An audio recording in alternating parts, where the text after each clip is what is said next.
Okay. Sir. No issues.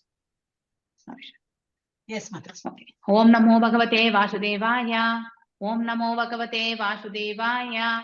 Om Namo Bhagavate Vasudevaya. Om Ajnana Timrandasya Jnananjanaya Shalakaya Chakshurunmilitam Yena Tasmai Shri Gurave Namaha. Shri Chaitanya Manobhishtam Sthapitam Yena Bhutale Swayam Rupa Gadamahyam Tada Swapadandikam. He Krishna Karuna Sindhu Dina Bandhu Jagatpate Gopesha Gopika Kanta Radha Kanta Namastute Tapta Kanchana Gaurangi Radhe Vrindavaneshwari Rishabhanushute Devi Pranamami Haripriye Vanchakalpadarubhyasya Kripasindubhya Evacha Patitanam Pavanebhyo Vaishnavebhyo Namo Namaha Jaya Shri Krishna Chaitanya Prabhu Nityananda Shri Advaita Gadadhara Shivasadi Gaura Bhakta Vrinda Hare Krishna Krishna Krishna Hare Hare Hare Rama Rama Rama Hare Hare. நாம 8வது அத்தியாயம் வந்து பிரம்ம யோகம், அந்த பரமத்தலத்தை பற்றி படிக்க போறோம் இல்லையா. இந்த இக உலகம் என்ன, நாம வாழ்ந்துட்டு இருக்கக்கூடிய இந்த பௌதிக உலகம், பரமன் நித்தியமாக வாசம் புரியக்கூடிய அந்த மேலும் திரிபாதம், இது ஏகபாதம். அதாவது இந்த பௌதீக உலகம் வந்து 1 மடங்கு என்றால் இதை விட 3 மடங்கு வந்து ஆன்மீக உலகம் என்பதை நாம தெரிந்து கொள்ள வேண்டும். பகவான் அங்கே நித்தியமாக வாசம் செய்கின்றார். சோ அதை பற்றி தான் நம்ம அட்டைனிங் த சுப்ரீம் அப்படின்னாக்கா பகவானை அடையதெல்லாம் அந்த பரமத்தலத்தை நாம அடையிறதுன்றது பொருள் ஆக்சுவலி. ஓகே. அர்ஜுன உவாச கிம் தத் பிரம்ம கிம் ஆத்யாத்மம் கிம் கர்ம புருஷோத்தம ஆதிபூதம் கிம் புரோக்தம் ஆதி தெய்வம் கிம் உச்சதே. கிம் என்றால் என்ன இல்லையா. இந்த இடத்துல அர்ஜுனர் வந்து கேள்வி கேட்கிறார். பிரம்மன் என்றால் என்ன, ஆத்மா என்றால் என்ன, அந்த பலன் கருதும் செயல்கள் என்றால் என்ன, இந்த ஜடத்தோற்றம் தான் யாது, தேவர்கள் யார், இதையெல்லாம் எனக்கு நீங்க விளக்கணும் அப்படிங்கிற ஒரு கொஸ்டின் வந்து கேட்கிறார். யாரு? அர்ஜுனர் வந்து. இந்த சாப்டர்ல கிருஷ்ணா கிவ்ஸ் டிஃபரெண்ட் கொஸ்டின்ஸ், அதாவது Krishna answers different questions from Arjuna. வெவ்வேறு கேள்விகளை வந்து அர்ஜுனர் கேட்கிறார். பிரம்மன் யார், அந்த பிரம்மன் இல்லையா, இந்த ஆத்மாதான் பிரம்மன் எனக்கூடிய அந்த நிலை அடையிறது. சோ நாம இந்த 3 இயற்கையினுடைய 3 குணங்களை கடந்து நிற்கும் பொழுது சுத்தமான ஒரு, அதாவது சத்வம் மற்றும் ரஜஸ் மற்றும் தமஸ், இந்த 3 நிலைகளை கடந்து மேலும் அருவ பிரம்மத்தின் மீது அவர்களுடைய தியானத்தை அவர்கள் நிலை கொள்ளும் பொழுது, அந்த சமாதி நிலை, அருவ பிரம்மத்தின் மீது அவர்களுடைய தியானத்தை அவர்கள் நிலைப்படுத்திக் கொள்ளும் பொழுது அந்த ஆத்மா வந்து பிரம்மன் எனக்கூடிய அந்த நிலையை வந்து அடைகின்றது. சோ அந்த நித்தியமான அந்த பிரம்மன், அந்த நித்தியமான அந்த இயற்கை தான் வந்து ஆத்மா. சோ இந்த ஜீவாத்மா தான் ஆத்மாவும், அந்த ஆத்மா என்றாலும் ஜீவாத்மா என்றாலும் இது அடையக்கூடிய நிலைதான் பிரம்மன் சமாதி என்பதை நாம தெரிந்து கொள்ள வேண்டும். சோ மேலும் பலன் கருதும் செயல்கள், ஒரு உயிர்வாழி இந்த பிரபஞ்சத்தில் செய்யக்கூடிய கர்மங்கள் அனைத்துமே வந்து பலனை எதிர்பார்த்து செய்தான் என்றால், நானும் வந்து ஒரு செயலில் ஈடுபடுகின்றேன், அந்த செயல்ல வந்து என்ன பலன் கிடைக்கும் என்று நினைத்து கொண்டு நான் வந்து செயலாற்றினேன் என்றால் அந்த பலனுக்கு நான் வந்து கட்டுண்டவன் ஆகிவிடுகின்றேன். அதனால அந்த கர்ம பலனை வந்து நான் அனுபவிக்கக்கூடிய அத்தகைய நிலைக்கு நான் தள்ளப்படுகின்றேன். சோ இந்த உயிர்வாழி என்ன செய்யணும், நிஷ்காம கர்ம யோகியாக அவன் வந்து செயல்பட வேண்டும். நிஷ்காம கர்ம யோகி என்றால் எந்த பலன்களுக்கும் விழையாமல் தனக்கே பகவான் கொடுத்திருக்கக்கூடிய இந்த செயலை வந்து, அதாவது இந்த காரியத்தை வந்து நாம வந்து எடுத்துட்டு நாம செய்யணும். எஸ், பலன் எல்லாம் பகவான் என்ன கொடுப்பாருன்னு தெரியாது, அனைத்தையுமே அவரை மையமாக வைத்து நம்முடைய காரியங்களை நிகழ்த்தினோம் என்றால் அந்த கர்மத்திற்கான பலனுக்கு நாம கட்டுண்டவர்கள் ஆகுவது கிடையாது. ஒரு உயிர்வாழி எவ்வாறு வந்து தன்னுடைய செயலை செய்ய வேண்டும் என்றால் பலன்களுக்கு விழையாமல் தனக்குன்னு விதிக்கப்பட்ட கடமையாக கருதி அதை தர்மத்தின் தரப்பில் இருந்து கொண்டு மேலும் அனைத்து செயல்களுக்கும் பகவானை மையமாக வைத்துக் கொண்டு அவனுடைய செயலை அவன் ஆற்றினால் கண்டிப்பாக அவன் வந்து நிஷ்காம கர்ம யோகத்திலிருந்து அவன் செயலாற்றுகின்றான் என்று பொருள். சோ இந்த இடத்துல பிரம்மன், சோ அதாவது எக்ஸ்பிளைன்ஸ் அப்சல்யூட் ட்ரூத். இந்த இடத்துல பிரம்மன் நிலை என்பது பகவான் வந்து ஈஸ் நிர்குணம் இல்லையா, அவர் பரபிரம்மம், நாம வந்து பிரம்மம். சோ ஈஸ் எப்பொழுதுமே பிரம்ம நிலையில் இருக்கக்கூடியவர். நாம அந்த நிலைக்கு முயற்சி செய்யணும். இந்த ஆத்மா ஜீவாத்மா வந்து அந்த நிலைக்கு வந்து முயற்சி செய்ய வேண்டும். மேலும் இந்த பரபிரம்மமா இருக்கக்கூடிய எல்லாம் வல்ல இறைவன் அந்த பரம்பொருள் வந்து 3 நிலைகளில் நாம வந்து தெரிந்து கொள்ள முயற்சி செய்கின்றோம். ஒன்று பிரம்மன், இரண்டாவது பரமாத்மா, மூன்றாவது பகவான். நீங்க 2ஆம் அத்தியாயத்திலேயே இத பத்தியான 2nd ஸ்லோகம் 3rd ஸ்லோகத்துல படிச்சிருப்பீங்க இல்லையா? பகவான் என்ற சொல்லுக்கு வந்து 6 விதமான, அதாவது வைபவங்களை கொண்டவர், எல்லாவற்றிலுமே அவர்தான் முதன்மையானவராக இருப்பவர். எல்லா துறவரத்திலையும் அவர்தான் வந்து மேன்மையானவர், அதாவது ஹையஸ்ட் லெவல் அச்சீவ் பண்றது. எல்லா துறவும் அவரதுதான், எல்லா புகழும் அவரை சேர்ந்ததுதான், எல்லா அழகும் அவரை சேர்ந்ததுதான், எல்லா வலிமையும் அவரை சேர்ந்ததுதான். இப்படி 6 விதமான நிலைகளை நீங்க 2வது அத்தியாயத்துல 2nd 3rd ஸ்லோகத்துல மாதாஜி உங்களுக்கு எடுத்திருப்பாங்க இல்லையா? அப்படிப்பட்ட நிலை பகவான் கொண்டிருப்பதால் அதனால்தான் அவருக்கு பகவான் என்று நாமம் உண்டு. சோ ஒரு சூரியனை நம்ம இப்ப ஒரு ஓமை கொண்டு நாம இதை புரிந்து கொள்ளலாம். அந்த இடத்துலயுமே வந்து நம்ம ஓமையாக தான். இன்னொரு ஓமையும் நீங்க பார்த்திருப்பீங்க, அதாவது தூரத்திலிருந்து பார்க்கும் பொழுது ஒரு நீர் தேக்கத்திற்கு பின்னாடி இருக்கக்கூடிய ஒரு மரத்தை நாம் இங்கிருந்து நோக்கும் பொழுது நம்ம கண்களுக்கு வந்து அந்த மரம் வந்து ஒரு சிறு எறும்பு சைஸு கூட நமக்கு தெரியாது. ஆனா அதையே அந்த நீர் தேக்கத்துக்கு கிட்ட போகும் பொழுது நம்மளால வந்து அந்த மரத்தினுடைய ரூபத்தை கொஞ்சம் பெருசா நம்மளால பார்க்க முடியும். மேலும் அந்த மரத்தின் அருகிலேயே நம்ம செல்லும் பொழுது அந்த மரத்தின் மேல் இருக்கக்கூடிய ஒரு பறவையை நம்மளால காண முடியும். இந்த ஓமை நீங்க 18 நாட்கள் ப்ரோக்ராம்லயும் நீங்க படிச்சிருப்பீங்க. மேலும் சூரியனுடைய பிரகாசத்தை வந்து நாம வந்து பிரம்மனுக்கு ஒப்பிடுகின்றோம்.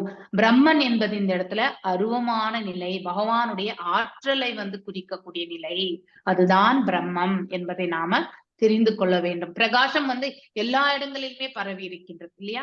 சூரியனுடைய வெப்பம் மற்றும் அதனுடைய கதிர்கள் வந்து எல்லா இடத்துலயுமே பரவி இருக்கு. அதுக்கு டெஃபினட்டா ஏதாவது சைஸ் இருக்கா? கண்டிப்பா கிடையாது இல்லையா? அது போல அந்த பிரம்மனும் பிரம்ம நிலையும் அருவ நிலையை என்று நாம ரூபமற்ற நிலை என்பதை நாம புரிந்து கொள்ள வேண்டும். 2வது நிலை வந்து இன்னும் அதிகமா நெக்ஸ்ட் லெவல் ஆஃப் ரியலைசேஷன் ஒரு பக்தன் வந்து ஏற்படுத்திக் கொள்றது. தியான பயிற்சியில் அவன் முன்னேறும் பொழுது 4 கைகளுடைய அந்த பரமாத்மாவை உணர்றது. சோ பரமாத்மாவும் வந்து பார்ஷியல் ரியலைசேஷன் தான். அப்படின்னா முழுமையாக பகவானை பற்றி நமக்கு தெரியாது.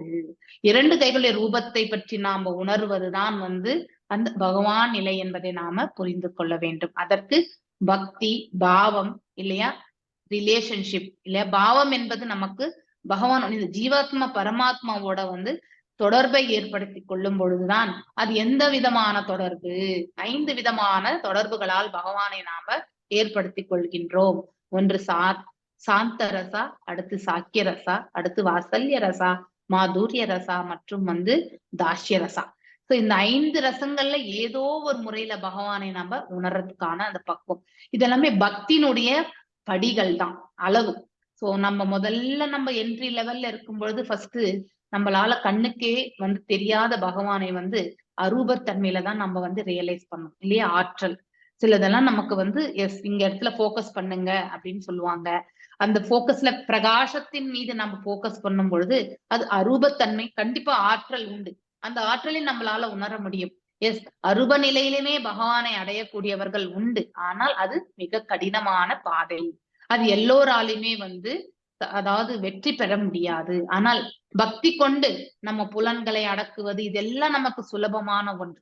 ஆனா புலன்களை பற்றி நம்ம கவலைப்பட வேண்டியதே இல்லை, தானாகவே அது பக்குவம் அடைந்து வந்து நம்ம பக்தி சேவையில இட்டு செல்ல முடியும். ஆனா வெறுமனே நம்ம அன்றாட பயிற்சி பண்றது மட்டும்தான் நமக்கு மிக கடினமானதாக இருக்கும். ஹரே கிருஷ்ணா, ஹரே கிருஷ்ணா.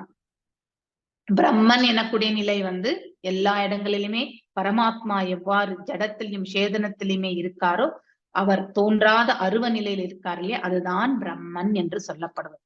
இந்த ஆன்மாவும் அந்த பிரம்ம நிலை அடையும்போது சமாதி நிலை ஆகின்றது. எஸ் அந்த சமயத்துல நம்ம இயல்புகள், அதாவது ஆத்மாவுடைய இயல்பும் பரமாத்மாவுடைய இயல்பும் ஒன்றாக இருக்கும், அது நித்திய தன்மையை கொண்டது. மேலும் நம்மளால இந்த பிரபஞ்சத்துல என்ன நடக்கின்றது என்பதை வந்து உள்ளபடி காணக்கூடிய அந்த பக்குவமும் நமக்கு வரும். ஓகே, சோ நெக்ஸ்ட் பரமாத்மா நிலை தியானத்துல நம்ம வந்து மேலும் பகவானை அடுத்தபடியாக வந்து 4 கைகளுடைய ரூபத்தை கொண்டு நாம பிரார்த்தனை, நம்ம ஹிருதயத்துல வந்து அந்த 4 கைகளுடைய ரூபத்தை கொண்ட பகவான் மீது நாம பிரார்த்தனை செய்யறது, அது 2nd நிலை. இது வந்து சூரியனுடைய வட்டத்தை நம்மளால வந்து சூரியனுடைய ஃபார்ம் என்ன அப்படிங்கறது வந்து ஓரளவுக்கு நமக்கு தெரியும். அதே சூரிய கிரகத்துக்குள்ள செல்லும் பொழுது சூரிய கிரகத்துக்குரிய அந்த தன்மைகள் இப்போ எல்லாருமே லான்ச்சிங், அதாவது சேட்டலைட் லான்ச் பண்ணியிருக்காங்க, நிலவுக்கு வந்து சென்றிருக்காங்க. அங்க ஆராய்ச்சி பண்றது இங்க இருந்து பார்க்கும்போது நிலவு நமக்கு ஒரு வட்டமா தான் தெரியும். ஆனா அந்த நிலவுக்குள்ளேயே போய் பார்க்கும் பொழுதுதான் அங்க இருக்கக்கூடிய இயல்புகள், அங்க வந்து கிராவிடேஷனல் புவி ஈர்ப்பு சக்தி, அதாவது ஈர்ப்பு சக்தி எப்படி இருக்கு, ஒரு மனிதன் வாழக்கூடிய நிலையில இருக்காங்க, நீர்நிலைகள் என்ன இருக்கு அப்படிங்கிறது எல்லாத்தையுமே நம்மளால வந்து தெரிந்து கொள்ள முடியும். இங்க பகவான் அப்படிங்கிறதுக்கான அந்த நிலை வந்து அந்த சூரிய கிரகத்துக்குள்ளே சென்ற அந்த அந்த கிரகத்தினுடைய தன்மையை பற்றி தெரிந்து கொள்வதற்கு ஒப்பிடப்பட்டிருக்கு. சோ இங்க பகவானுடைய நிலையை நாம் எப்படி தெரிந்து கொள்ள முடியும்? பக்தி கொண்டு நாம ஒவ்வொரு படியா நாம வந்து முன்னேறி செல்லும் பொழுது அவரையே நம்ம தரிசிக்கக்கூடிய அத்தகைய நிலை நமக்கு ஏற்படும். அதற்கு நாம நாம ஜபங்களை வந்து அதாவது அட்டென்டிவா சாண்ட் பண்ணணும், ரொம்ப முக்கியம் இல்லையா? சோ அதன் மீது நம்ம வந்து மனதை லயித்து பிரேம கொண்டு அந்த மந்திரங்கள் மீது நமக்கு ஈடுபாடு கான்சியஸோட நம்ம வந்து நாம ஜபங்களை சொல்லணும். பிரசாதத்தை நாம கண்டிப்பாக ஸ்வீகரிக்கணும். மேலும் டிவோட்டி அசோசியேஷன்ல நம்ம கண்டிப்பாக இருக்கும். நீங்க எல்லாருமே ரொம்ப அற்புதமா உங்க குரூப்ல மாதாஜி உங்களை நல்லா கைட் பண்றாங்க. You are all doing, I am very much thankful for all of you. So இந்த நாம ஜபங்களை நீங்க அவ்வளவு ஸ்ரத்த கொண்டு நீங்க பண்றீங்க. சோ பகவான் உங்க எல்லாருக்குமே இன்னைக்கு ஏகாதசி. சோ என்னுடைய பிரார்த்தனைகளும் உண்டு. உங்களுக்கு இந்த பக்தி மார்க்கத்துல நீங்க வந்து மேன்மேலும் வந்து நீங்க முன்னேறணும்ன்ற அந்த பிரார்த்தனைகளோட நான் இன்னும் கண்டினியூ பண்றேன். சோ ஆத்மா, சோ இந்த ஆத்மா தான் வந்து பிரம்மன் என்று சொல்லப்படுவதே. அவன் அடையக்கூடிய நிலைதான் பிரம்மன். ஆனால் அவன் the self is called as the ஆத்மா. சோ இந்த இடத்துல வந்து ஆத்மா சில இடங்கள்ல வந்து மனதிற்கு ஒப்பிடப்பட்டிருக்கு, உடலுக்கு ஒப்பிடப்படுகின்றது, சில இடத்துல வந்து அதாவது ஆத்மாவுக்கு ஒப்பிடப்படுகின்றது, சில இடத்துல புலன்களுக்கு ஒப்பிடப்படுகின்றது. ஆனால் உண்மையிலே ஆத்மா என்பது அதாவது சோல், இந்த நித்தியமாக இந்த உணர்வை ஏற்படுத்தி கொண்டிருக்கக்கூடிய இந்த ஹிருதயத்துல 5 விதமான வாயுக்கள்ல மிதந்து கொண்டிருக்கக்கூடிய அந்த ஆத்மா, அதை இயக்கி கொண்டிருக்கக்கூடிய பரமாத்மாவோட இந்த ஹிருதயத்துல வந்து நாம பார்க்க வேண்டும். அதுதான் வந்து ஆத்மா, நித்தியமான இயற்கை என்று பொருள் அதற்கு. சோ ஆதி யஜ்ஞ கதம் கோத்ரா தேஹேஸ்மின் மதுசூதன பிரயாண காலே சா கதம் ஏயோஸ்ரீ நித்யாத்மபிஹி. அதாவது who is the lord of sacrifice, அதாவது யஜ்ஞங்களுடைய அதாவது கடவுள், அதாவது தேவதை யார், தேவன் யார் என்று கேட்கிறாங்க. சோ யக்னேஸ்வரர் பேசிக்கலி இந்த இடத்துல கேட்கறது கேள்வி வந்து யஜ்ஞா, அதாவது ஆதி யஜ்ஞன் என்று பொருள். ஆதி யஜ்ஞன் யார், அவர் இந்த உடலில் எவ்வாறு வாழ்கின்றார். So how can those engage in devotion service, அதாவது மரண காலத்தில், அதாவது தங்களுக்கு சேவை புரிந்து கொண்டிருக்கக்கூடிய, அதாவது இந்த உயிர்வாழிகள் மரண காலத்தில் தம்மிடத்தில் எவ்வாறு அவர்கள் வந்து அடைவார்கள், எவ்வாறு நினைவு கொள்ள முடியும் அப்படிங்கிற கொஸ்டின்ஸ் எல்லாமே வந்து இந்த இடத்துல யாரு அர்ஜுனர் வந்து வைக்கிறார் இந்த இடத்துல. சோ பிரயாண காலம் என்பது நாம வந்து அடையக்கூடிய காலம். சோ நாம் இறுதி காலத்தை நாம எடுத்து நோக்கி, ஆதி யஜ்ஞன் பரமாத்மா எல்லாம் ஒன்றுதான். நம்ம ஹிருதயத்துல இருக்கிறவர் தான் ஆதி யஜ்ஞனே. சோ அவர் தான் வந்து பரமாத்மாவும். நீங்க யாக சக்கரத்தை பார்த்திருப்பீங்க இல்லையா? 4th சாப்டர்ல நீங்க யாக சக்கரம். சோ வேதங்கள் எல்லாம் யாரிடத்திலிருந்து வருகின்றது? அந்த எல்லாம் வல்ல இறைவன் பரம்பொருள் இடத்திலிருந்து வருகின்றது. அந்த வேதங்கள் வந்து எவ்வாறு வந்து பிரம்மருக்கு கிடைக்க பெறுகின்றது?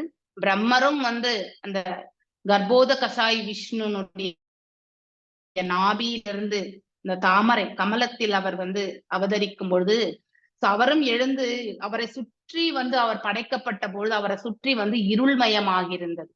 சோ எங்க திரும்பினாலும் இருள்மயமாகிருக்கின்றதே என்று அவர் அந்த தாமரையினுடைய மலர்னுடைய தண்டுக்குள்ளேயே வந்து பகவானுடைய அந்த நாபி இல்லையா, உந்தி சூழி அப்படின்னு சொல்லுவாங்க, அந்த இடத்துல வந்து அவர் வந்து பார்க்கின்றார். சோ அந்த இடத்துல வந்து பார்க்கும் பொழுது அவருக்கு எதுவுமே தென்படவில்லை.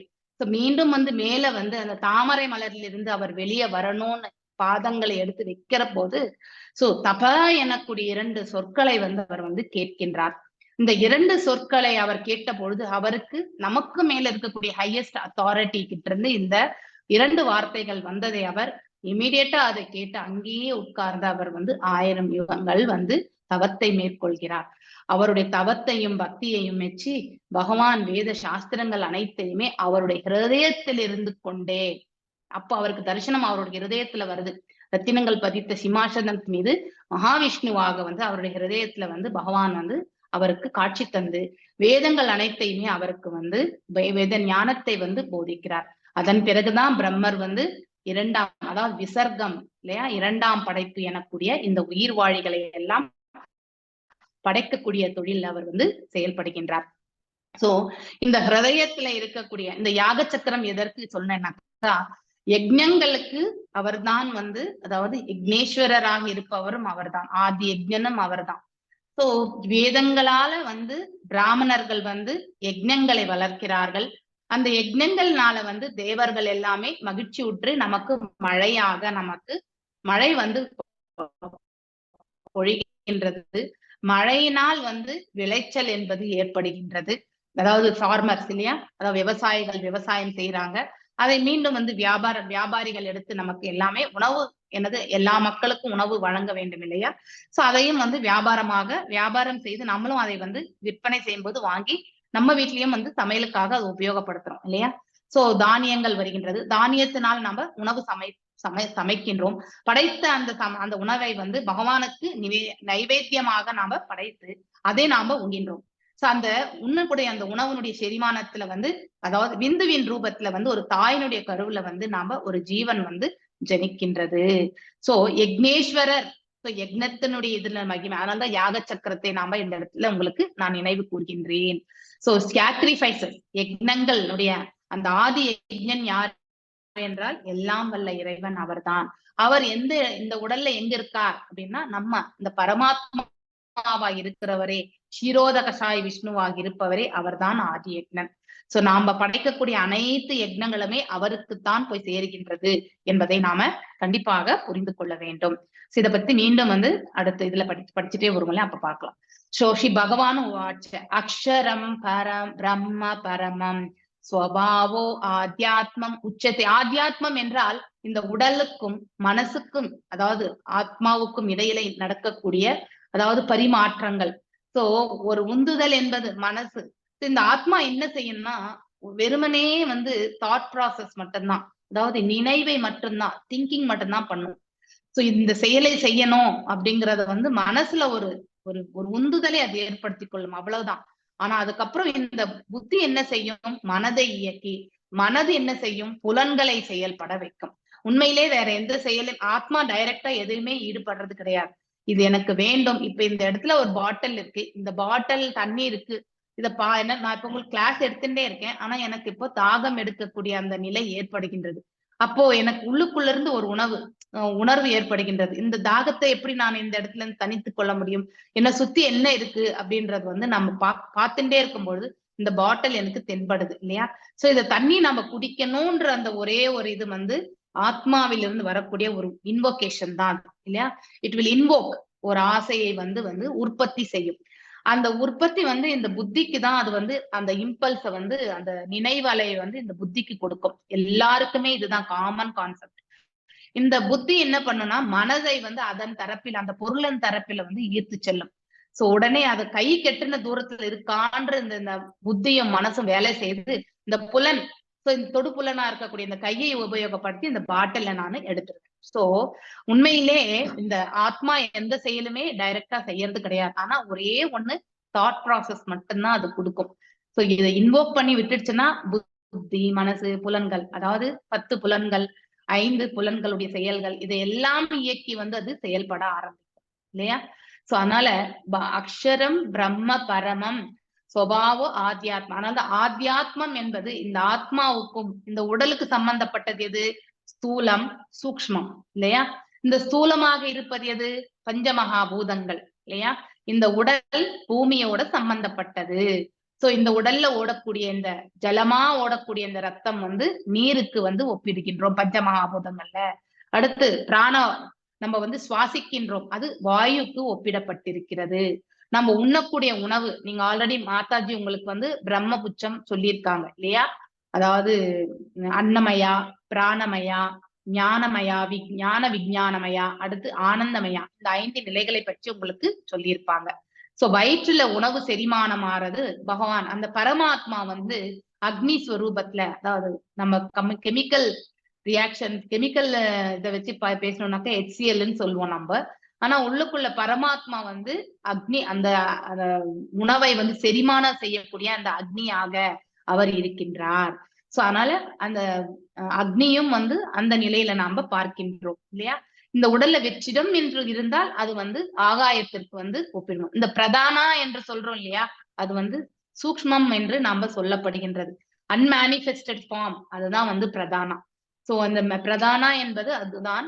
மேனிஃபெஸ்டடா நம்ம பாக்குறது இந்த பிரபஞ்சங்கள், ஆனா அன்மேனிஃபெஸ்டடா பாக்குறது வந்து நம்ம வந்து அது வந்து பிரதானா என்று இந்த பிரபஞ்ச பிரகிருத்தியை வந்து நாம அவ்வாறு சொல்கின்றோம். அது சூக்ஷ்மம் என்று சொல்லப்படுகின்றது. சோ இந்த பஞ்சமகாபூதங்களை நாம் இந்த உடலில் இவ்வாறு கண்டு இது வந்து நம்ம எப்படி இந்த துப்பட்டா மாதிரி வச்சுக்கோங்க, இது வந்து ஸ்தூலம் என்று நினைத்து கொண்டால் இதற்குள்ளேயும் நாம் ஒரு ஆடை போட்டுருக்கோம் இல்லையா. இது மேல ஆடை, அதற்குள்ள இருக்கக்கூடிய இந்த உள்ள ஆடை வந்து சூக்ஷ்மமாகுது. அதுக்குள்ள இருக்கிறது தான் வந்து ஆத்மா. 3 லேயர்ஸ். நீங்க 4வது அத்தியாயத்துல பாத்தீங்கன்னாக்கா ஒரு பிக்சர் கூட நீங்க பார்த்திருப்பீங்க. அதாவது நம்ம உடல் நரம்பு நாடிகள் எல்லாம் போகிறது வந்து ஸ்தூலமாகவும், அதுக்கு பக்கத்துல வந்து சூக்ஷ்மம், அதுக்கப்புறம் ஆத்மா அப்படிங்கிறதையும் நம்ம பார்த்திருக்கோம். சோ ஆத்மாவை முதல் லேயர் எது கவர் பண்றது? சூக்ஷ்மம் கவர் பண்றது. அதுக்கு மேல வந்து எது கவர் ஆகுதுன்னாக்கா இந்த ஸ்தூலம் கவர் ஆகுது. இந்த ஸ்தூலம் எதெல்லாம் ஆனது? இந்த பஞ்சமகாபூதங்களால் ஆனது.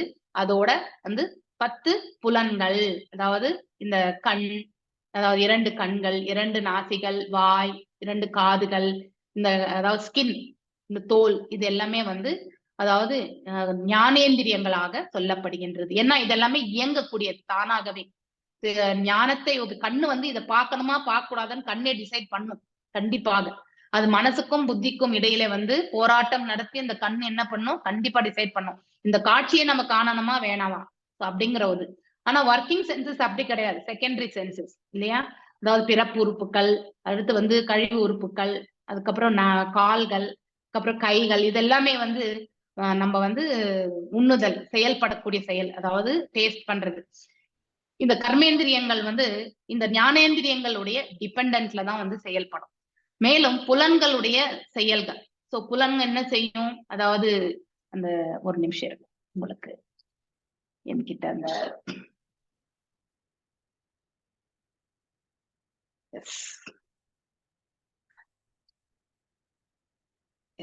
ஒரு நிமிஷம்.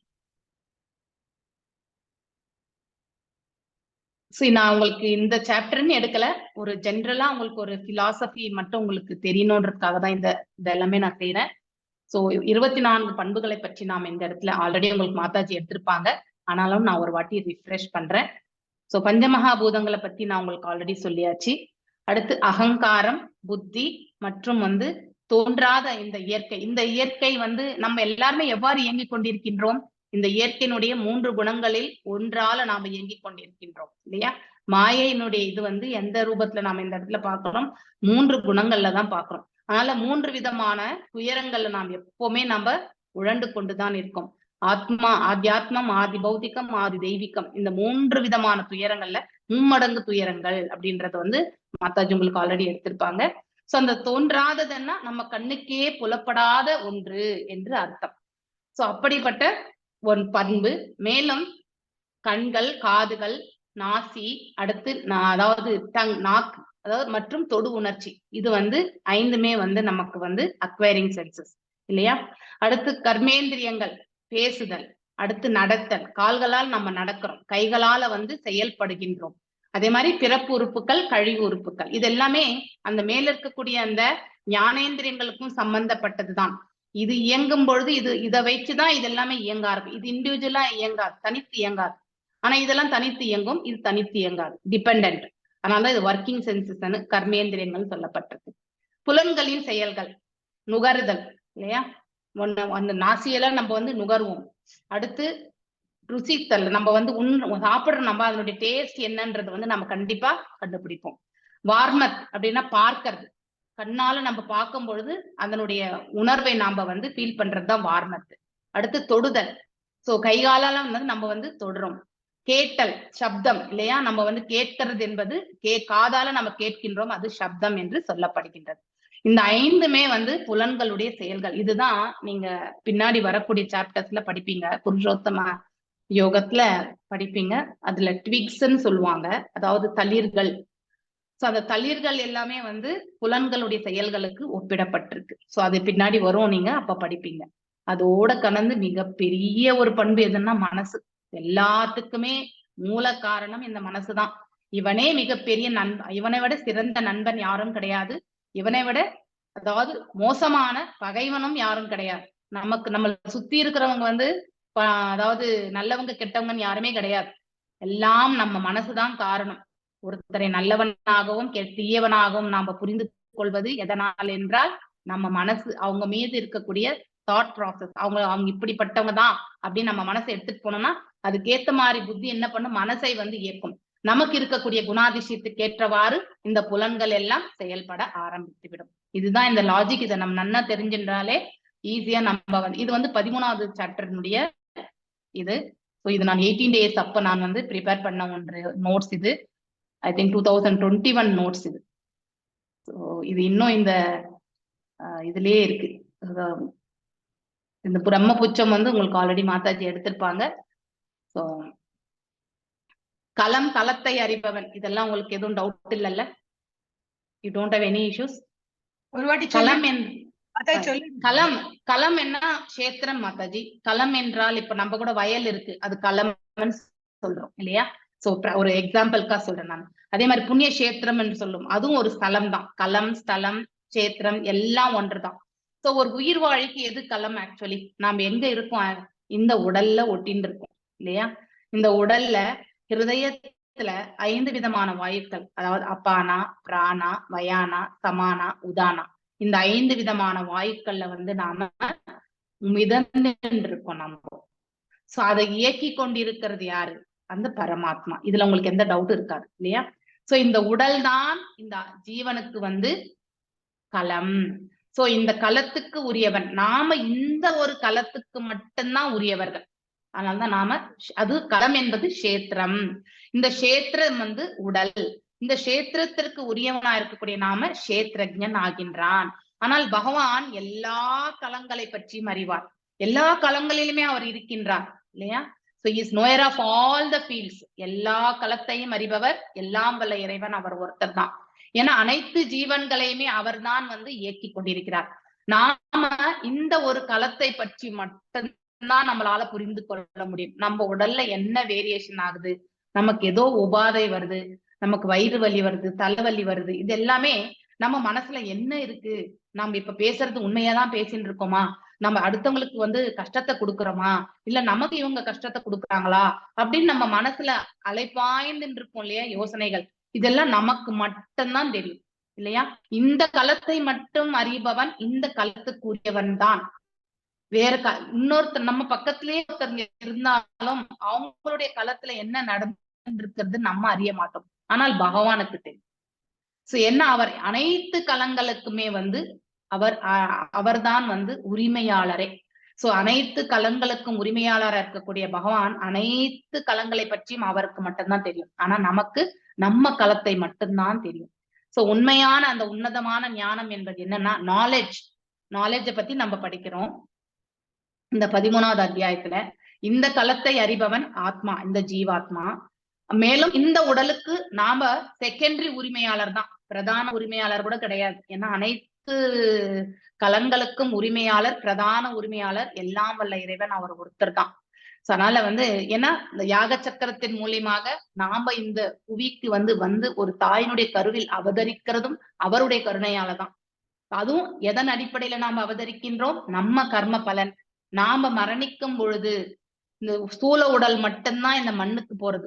சூக்ஷ்ம உடல் எது வரைக்கும் நாம வந்து மோட்சம் அடையலையோ அது வரைக்கும் அந்த ஆன்மாவோட இந்த சூக்ஷ்ம உடல் ஒட்டின்றேதான் இருக்கும்.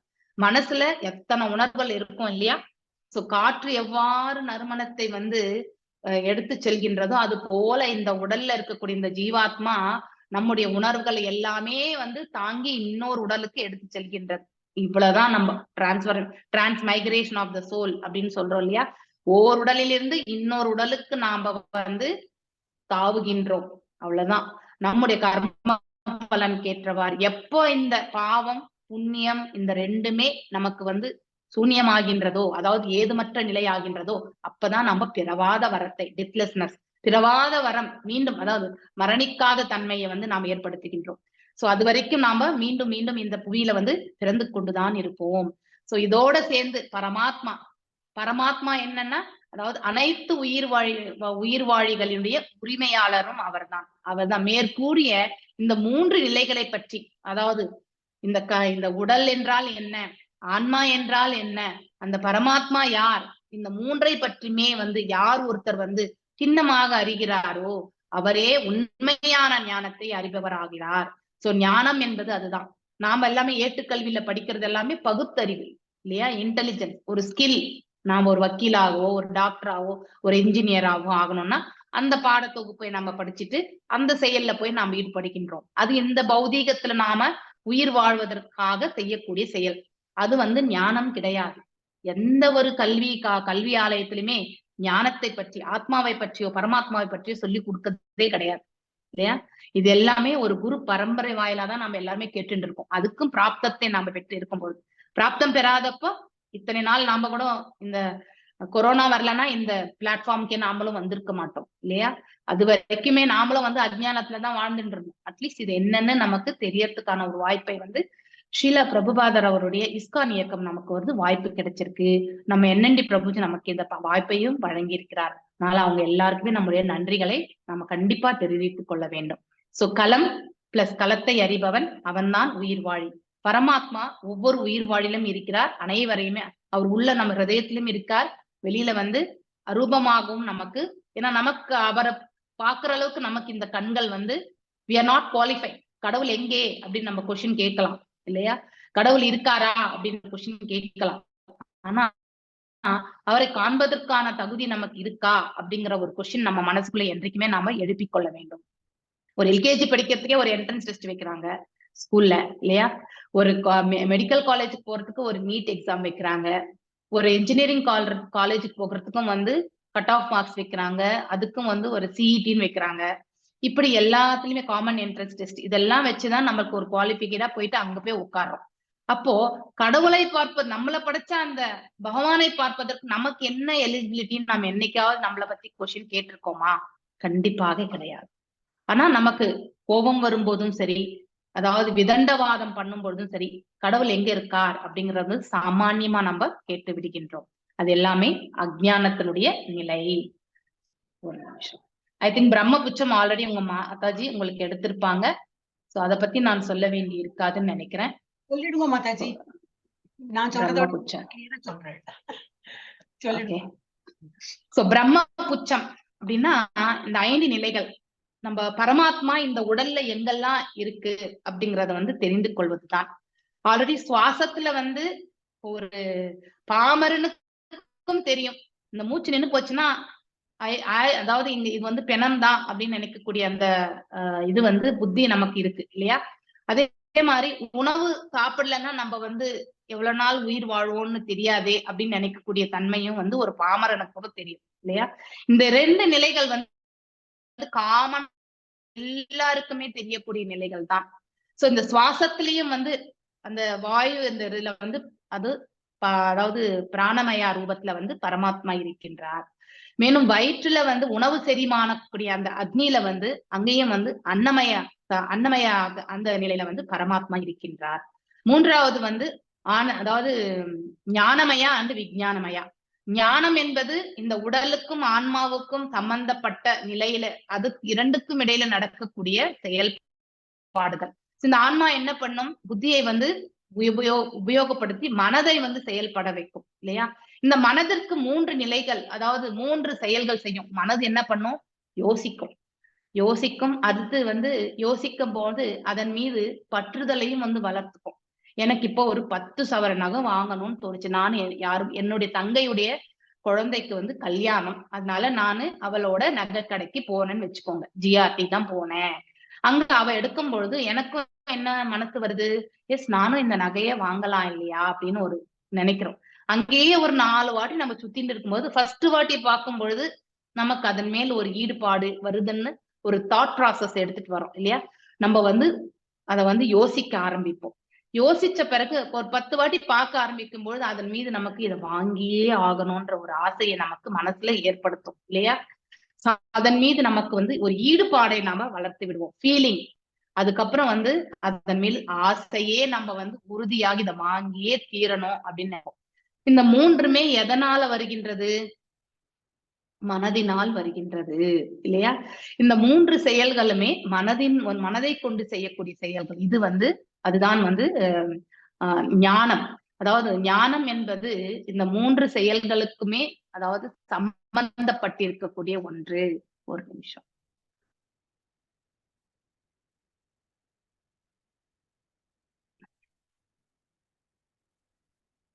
இது முடிஞ்சது. ஓகே. இந்த பிராணமயா அன்னமயா உங்களுக்கு ஆல்ரெடி சொல்லிட்டேன், இருந்தாலும் ஒரு முறை.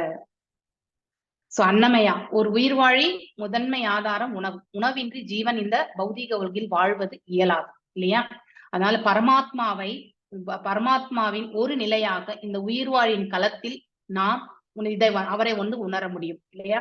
சுவாசம் இன்றியும் உணவின்றியும் முதல்ல வந்து 7வது திங்கள்லதான் நமக்கு வந்து குழந்தைக்கு வந்து கான்சியஸே வர்றது இல்லையா? ஆனா வயிற்றுல குழந்தை ஜனித்ததுல இருந்தே பாத்தீங்கன்னாக்கா 3 months அப்புறம் 3 திங்கள் ஆன பிறகு அந்த ரூபம் எல்லாம் ஒரு அளவுக்கு வந்த பிறகு தாயினுடைய அதாவது அதனுடைய தொப்புள் கொடி தாய்க்கு வந்து கனெக்ட் இல்லையா? தாய் உண்ணக்கூடிய அந்த உணவு வழியாக தான் வந்து அந்த குழந்தைக்கு எல்லாமே போயிட்டு இருக்கும். அந்த களத்தை வந்து அந்த நிலை வந்து நம்ம பார்க்கும் பொழுது உணவு வந்து வயிற்றிலிருந்து நமக்கு செரிமானம் ஆகி அதனுடைய செரிமானமான உணவு தான் அந்த குழந்தைக்கு ஆகாரமாக சென்று கொண்டது. அதனால அது வந்து வளர ஆரம்பிக்கின்றது. அது போல நம்ம உணவு இல்லாம இந்த பிரபஞ்சத்துல வாழவே முடியாது. மேலும் அந்த சுவாசம் எனக்கூடிய அந்த நிலை வரும்பொழுது சுவாசம் இல்லை என்றால் நாம வந்து பிணத்திற்கு சமம். பிணம்தான் பிணமா. அதாவது இந்த சுவாசத்துல வந்து நம்ம அந்த உணர்வை வந்து பகவான் இருக்கின்றார் என்பது நம்ம இந்த இயங்கிக் கொண்டிருக்கக்கூடிய உட்சுவாசம் வெளி சுவாசத்தை தான் நாம் அவரை காண வேண்டும். சுவாசம் என்பது ஆத்மாவினுடைய செயல் தன்மையை விளக்கும் பகுதியாகும். த ஆக்ஷன் ஆஃப் த ஆத்மா. ஆத்மா செயல்பட்டு கொண்டிருக்கின்றது என்று எதை கொண்டு நாம வந்து உணர்கின்றோம்? நாம உள்ளையும் வெளியுமே வந்து இந்த உட்சுவாசம் வெளி சுவாசம் செய்யறதுல வந்து நாம தெரிந்து கொள்கின்றோம். அவர் இல்லாமல் இந்த ஆத்மா வந்து தனித்து இயங்கவே இயங்காது இல்லையா? பரமாத்மா அவராலதான் இந்த ஆத்மா இயங்கி கொண்டிருக்கின்றது. அதனால தனிப்பட்டு ஆத்மா எப்பவுமே இயங்காது. சுவாசம் இல்லை என்றால் இந்த உயிர் வாழி இந்த உலகத்துல வாழ முடியாது. அதனால சுவாசத்தின் மூலமாக நாம வந்து அந்த பரமாத்மாவை நாம வந்து உணர முடிகின்றது. நெக்ஸ்ட் வந்து யோசிக்கும், மேலும் அதை பற்றி உணரும், அதன் மேல வந்து ஆசை கொள்ளும். இந்த 3 நிலைகள் இல்லையா? இந்த மனம் புத்தி இந்த ஆத்மம் இந்த 3மே வந்து எப்பவுமே இன்டர்லிங்க். இந்த 3னுடைய இந்த மனசு வந்து செய்யணும்னு வந்து நினைவு எடுத்துச்சுனாக்கா அது எந்த விதத்துல செய்யணும்னு அது டிசைட் பண்ணதோ அதுக்கு ஏத்த மாதிரி அந்த இயற்கையினுடைய அவனுடைய குணத்துக்கு ஏற்றவாறு இந்த ஆத்மா எந்த குணத்துல இருக்கான், அவனுடைய பூர்வ ஜென்ம கர்ம பலனுக்கு ஏற்றவாறு அவன் சத்வத்துல இயங்கிக் கொண்டிருக்கிறானா, இல்லை ரஜோல இயங்கிக் கொண்டிருக்கின்றானா, இல்லை தாம்சிக்ல இயங்கிக் கொண்டிருக்கின்றானா, அதற்கேற்றவாறு தீர்மானங்கள் என்பது செயல்படும். ஒரு செயலை நாம 3 விதத்துல செய்யலாம் இல்லையா? சத்வத்திற்கு எடுத்துக்கொண்டு செல்லலாம், ரஜோக்கு எடுத்துக்கொண்டு செல்லலாம், தாம்சிக்கு எடுத்துக்கொண்டு செல்லலாம். அறியாமல் இருப்பவன் அவனுக்கு நன்மை தீமை பற்றி தெரியாது, பிளைண்டா செயல்பட ஆரம்பிச்சிருவான். ரஜோகுணத்துல இருப்பவன் பேராசை கொண்டு எல்லாம் அவனுக்கே வரணும்னு நினைச்சுட்டு ஆசைப்படுவான். அதே சத்வத்துல இருக்கிறவன் வந்து சாந்த தன்மையோட இருந்து கொண்டு அனைவருக்கும் நன்மை பயக்கக்கூடிய செயல் விதத்துல வந்து அவனுடைய செயலை அவன் வந்து செயல்படுத்துவான். இதுதான் செயலை வந்து செயல்படுத்தக்கூடிய விதம். இந்த 3 உணர்வுகளின் செயல்கள், அதாவது உணர்வுகளின் செயல்களில் வந்து இந்த மனசு வந்து ஈடுபடும் பொழுது இத்தகைய உணர்வுகளில் வந்து பரமாத்மா நிலை கொண்டிருக்கின்றான். இந்த மனதனுடைய செயல்கள்ல வந்து அதாவது இருக்கக்கூடிய இந்த 3 நிலைகள்ல வந்து நாம பரமாத்திய வேண்டும். அதுதான் வந்து ஞானமயா. அப்போ அவனுடைய டிசிஷன் எல்லாம் எப்படி இருக்கும்? இந்த யோசிக்கக்கூடிய தன்மை வச்சு அவன் சத்வத்துல இருக்கானா, ரஜோல இருக்கானா, தாம்சிக்ல இருக்கானா என்பதை எல்லாம் நாம வந்து நல்லாவே ஈஸியா தெரிஞ்சு கொள்ளலாம். நம்ம இந்த மனதினுடைய இந்த 3 செயல்களும் மேலும் இந்த பிரபஞ்சத்திற்கே உரித்தான இந்த குணாதிசயங்களுடைய தோன்றாத ஒரு பண்பு. அந்த பண்பை வந்து நாம வந்து அந்த 3 குணங்களுக்கு சம்பந்தப்பட்ட ஒரு பண்பு. நம்ம எப்படி ஒரு செயலை வந்து ஆக்ஷனுக்கு எடுத்துட்டு வருவோம்னு நம்ம நினைச்சுட்டே இருப்போம். டக்குன்னு இப்போ ஒருத்தர் வந்து பேச போறார், கோபம் வர்றவங்களை பத்தி நம்ம சொல்லலாம். கோபத்தை வந்து ஒரு மனிதன் எவ்வாறு கையாள்கின்றான் என்பது அவனுடைய குணாதிசயத்தின் அடிப்படை. சத்துவத்துல இருக்கிறவன் வந்து யோசிக்கவே மாட்டான். சாரி, ரஜோகுணமும் தாம்சிக்ல இருக்கிறவன் வந்து யோசிக்கவே மாட்டான். டக்குன்னு, எஸ்பெஷலி அஜ்ஞானத்தில் இருப்பவன் அப்படியே வந்து கோபத்தை வெளிப்படுத்துவான் இல்லையா? அடுத்து நெக்ஸ்ட் வந்து ரஜோல வந்து அவனை அடைய முடியவில்லை என்ற ஆதங்கம் அது எல்லாமே கொட்டி அவன் வந்து அந்த கோபத்தை வெளிப்படுத்துவான். ஆனா சத்துவத்துல இருக்கிறவன் வந்து கோபத்தை வந்து சாமானியமா வந்து வெளிப்படுத்த மாட்டான். சோ இந்த பண்பு வந்து வெளிப்படுத்தக்கூடிய அந்த நிலை வந்து நமக்கு அது தோன்றாத நிலைதான். நாம் எப்படி வந்து நம்ம வெளிப்படுத்த போறோம்? ஒரு மனிதனுடைய செயல்பாடு எவ்வாறு இருக்கின்றது, அவன் எவ்வாறு தன்னை வந்து அவன் வெளிப்படுத்திக் கொள்கின்றான், அது அவனுடைய குணாதிசயத்தை பொறுத்து அமைகின்றது இல்லையா? சோ ஒருத்தருடைய சுபாவம் நடத்தை எல்லாமே இந்த ஞான விஞ்ஞானமையா கொண்டு நாம சுலபமாக தெரிந்து கொள்ளலாம். சோ ஒரு மனிதனுடைய யோசிக்கக்கூடிய தன்மை, அவன் எவ்வாறு யோசிக்கின்றான், அவன் எவ்வாறு அதை வந்து உணர்கின்றான், எவ்வாறு அந்த ஆசையை வந்து அவன் அபிவிருத்தி செய்து கொள்கின்றான், ஒன்றின் மீது அவன் எவ்வாறு அந்த பற்றுதலை வளர்த்து கொள்கின்றான் என்பதை பொறுத்து, மேலும் அவன் எந்த குணாதிசயத்திற்கு அவன் வந்து எந்த குணாதிசயத்தில் அவன் இயங்கிக் கொண்டிருக்கின்றான் இல்லையா? இதோடு சேர்ந்து இந்த பௌதீக குணங்கள் ஆட்கொண்டு உடல் வந்து இயங்குகின்றது இல்லையா? இந்த புலன்களின் செயல்கள், அதற்கு மேல அந்த 5 புலன்களின் செயல்கள் நம்ம படிச்சோம் இல்லையா? நுகருதல், அதுக்கப்புறம் வந்து உண்ணுதல், இந்த மாதிரி செயல்கள் எல்லாமே நடத்தல், இந்த பண்புகளை கொண்டு அவன் ஒரு செயலை வந்து ஒரு கர்மத்தை வந்து செய்து முடிக்கின்றான். அப்ப அவன் செய்யக்கூடிய முறையை வச்சு அவன் வந்து மெச்சூரா பிஹேவ் பண்ணானா, இம்மெச்சூரா பிஹேவ் பண்ணானா அப்படின்றது வந்து ஞான தளத்தில் இருப்பவர்களால் அதை சுலபமாக புரிந்து கொள்வார்கள். நாம் எந்த அளவுக்கு அதாவது நம்முடைய பக்குவமான முறையில நம்ம செயல்படுகின்றோம் என்பதை நம்முடைய செயலுடைய வெளிப்பாடை கொண்டு ஒருத்தர் வந்து சுலபமா நம்மளை எடை போட்டுருவாங்க. சோ இந்த இதை கொண்டுதான் ஒரு உயிர் வாழின் சுபாவத்தை நாம வந்து அறிய முடியும். சோ அப்ப மனசுதான் அனைத்திற்குமே காரணம். அந்த மனசு எந்த குணாதிசயத்தோட இருந்து கொண்டு அதை வெளிப்படுத்துகின்றது, வெளிப்படுத்துற வரைக்குமே அது நமக்கு தோன்றாததுதான். வெளிப்படுத்தின பிறகுதான் அவர் இப்படி செய்வாருன்னு நான் நினைக்கவே இல்லை அப்படின்னு நாம் நிறைய பேருக்கு சொல்லுவோம் இல்லையா? ஏன்னா ஒரு சூழ்நிலையை வந்து ஒரு உயிர் வாழி எவ்வாறு கையாள்கின்றான், அப்ப அந்த 3 குணாதிசயங்களுக்குள்ள போட்டியும் நிகழும். அதுல அவனுடைய சுயமான அந்த குணாதிசயம் வந்து ஆதிக்கம் செலுத்தினால் அந்த சுபாவத்தை அவன் வெளிப்படுத்துவான். சில சமயங்கள்ல வந்து சத்துவம் மேலோங்கி இருந்தால் இரண்டையுமே வந்து விடுத்து சத்துவத்தை அவன் வெளிப்படுத்துவான், இல்லைன்னா ரஜோவை வெளிப்படுத்துவான், இல்லைன்னா தாம்சிக்க வெளிப்படுத்துவான். இப்படிப்பட்ட ஒரு நிலை வந்து நாம கண்டு கொண்டே இருக்கும். சோ இந்த மாதிரி ஒரு நிலைகள்ல அந்த புலன்களுடைய செயல்களை கொண்டு நாம ஒரு செயலை வந்து நாம ஒரு கர்மத்தை நாம செய்து முடிக்கின்றோம். அந்த நிலையில நாம வந்து அதுக்கு அப்ரூவல் யாரு கொடுக்கறது? உள்ளுக்குள்ள இருந்து பரமாத்மா தான் கொடுக்கிறார் இல்லையா? அந்த பரமாத்மா நிலை அப்ரூவல் நிலையில தான் நாம் அவரை காண்கின்றோம். அதுதான் விஞ்ஞானம். சோ அவரை பற்றி நாம இந்த இடத்துல அந்த நிலையை நாம இந்த இடத்துல பார்க்கின்றோம்.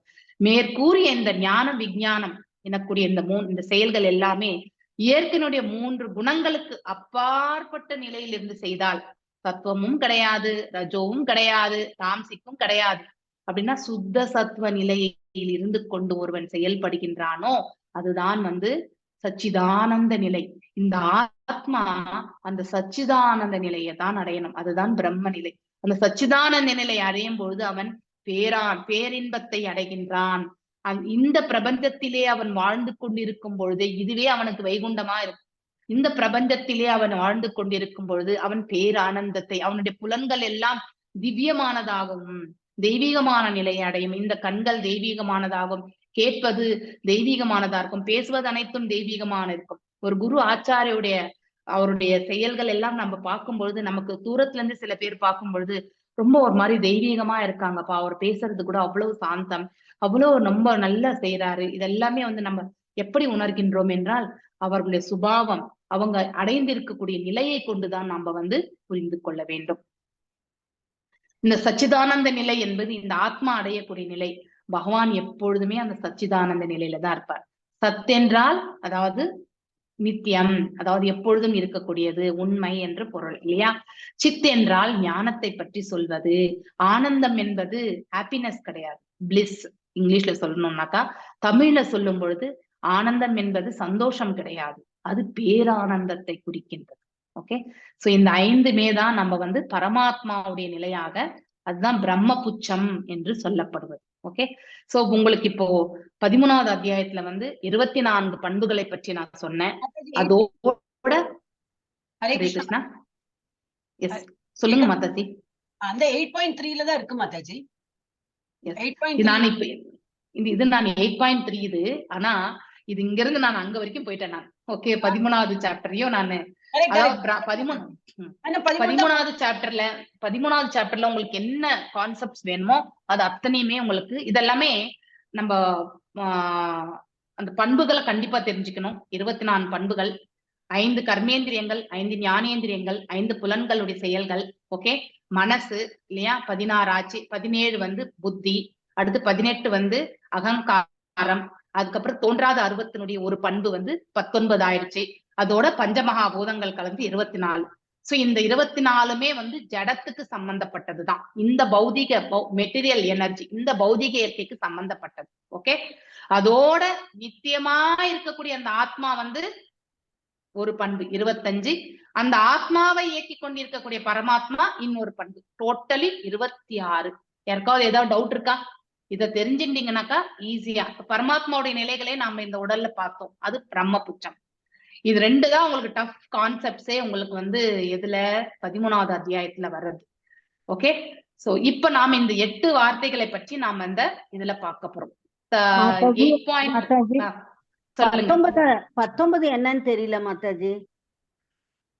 தோன்றாத அருவத்தினுடைய ஒரு பண்பு. இந்த பிரபஞ்சம், இந்த பௌதீக இயற்கை வந்து 3 குணங்களால் வந்து ஆட்கொள்ளப்பட்டிருக்கு இல்லையா, அதுதான் இயக்கி கொண்டிருக்கிறதே. சோ அது அதனுடைய அன்மேனிஃபெஸ்டட் ஃபார்ம் அப்படின்னா தோன்றாது, நமக்கு தெரியாது. மேனிஃபெஸ்ட்னா நம்மளால பார்க்க முடியறது இல்லையா, பார்க்க முடியாத ஒரு பண்பு இந்த இயற்கையினுடைய. நம்ம இந்த உயிர்வாழ், இப்ப நீங்க இருக்கீங்க, நீங்க சத்வத்துல இருக்கான், இப்ப நான் ரஜோல இருக்கலாம் இல்லையா. என்னுடைய செயலை கொண்டுதான் நான் சத்வத்துல இருக்கனா, நான் ரஜோல இருக்கனா, நான் தாம்சிக்ல இருக்கிறேனா அப்படிங்கறது வந்து நீங்க என்ன வந்து எவாலுவேட் பண்ணுவீங்க. அது உள்ளுக்குள்ளதான் இருக்குது, நான் வெளிப்படுத்தும் போதுதான் உங்களுக்கு தெரியும். அதனாலதான் அந்த இயற்கையினுடைய 3 குணங்களுடைய ஒரு பண்பு அது அப்படிங்கறது வந்து நான் சொல்லியிருக்கேன். ஓகேங்களா. ஏதோ ஒரு சுச்சுவேஷன், எந்த ஒரு நிலையிலையும் நாம் ஒரு பண்பை தான் நம்ம வெளிப்படுத்துவோம். ஒன்று சத்வம், ஒன்று ரஜோ, இல்லைன்னா தாமசிக். ஓகேங்களா மாதாஜி? வேற ஏதாவது டவுட் இருக்குங்களா? இல்ல, ஒரு மாதிரி புரிஞ்சிருச்சு மாதாஜி. இருங்க நான் சொல்றேன். பஞ்சமகாபூதங்கள் எது டவுட் இருக்கா? இல்ல மாதாஜி, இந்த வரிசையா சொல்லிட்டே வரேன், பஞ்சமகாபூதங்கள் மாதாஜி எழுதிக்கிறேன். வேணும்னா இதை நான் உங்களுக்கு ஷேர் பண்ணிடுறேன், நீங்க அதை அப்படியே நீங்க எழுதிக்கோங்க. ஷேர் பண்றேன் நான் உங்களுக்கு. நான் இருக்கேன் அந்த குரூப்ல இருக்கேன், உங்களுக்கு நான் ஷேர் பண்றேன். ஆனா ஒரு வாட்டி சொல்லிடுறேன். பஞ்சமகாபூதங்கள் 5, ஞானேந்திரியங்கள் 5, கர்மேந்திரியங்கள் 5, 15 ஆயிடுச்சா இப்போ? அடுத்து புலன்களுடைய செயல்கள் 5, புலன்களின் செயல்கள் 5, 20 ஆயிடுச்சா?